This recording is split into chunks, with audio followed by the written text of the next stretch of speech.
कोल्हापूर शहरातील Phulewadi ring road परिसरात गुरुवारी 16 जुलै रोजी भर दिवसा झालेल्या गोळीबार प्रकरणाचा उलगडा करण्यात कोल्हापूर स्थानिक गुन्हे अन्वेषण शाखेला मोठे यश मिळाले आहे।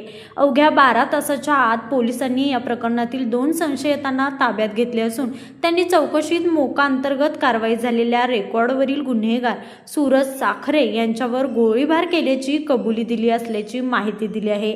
विक्रमनगर येथे राहणारा रफिक उर्फ देवा साहेब मुल्ला आणि मनेरमळा येथील शहाबाज राजू मुल्ला अशी ताब्यात घेतलेल्याची नावे आहेत। नवीन वाशी नाका ते फुलेवाडी रिंग रोडवरील स्टार लोकल मार्ट जवळ सूरज साखरे यांच्यावर दुचाकीवरून आलेल्या दोघांनी गोळीबार केला होता।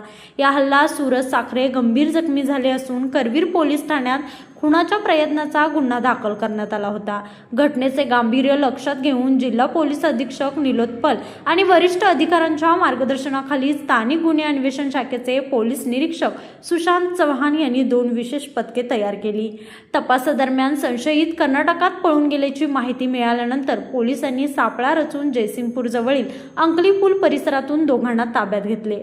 सुरुवातीला आरोपींनी उडवाउडवीची उत्तरे दिली, मात्र कसून चौकशीनंतर त्यांनी सूरज साखरे यांना ठार मारण्याच्या उद्देशाने गोळीबार केल्याची कबुली दिल्याचे पोलिसांनी सांगितले आहे।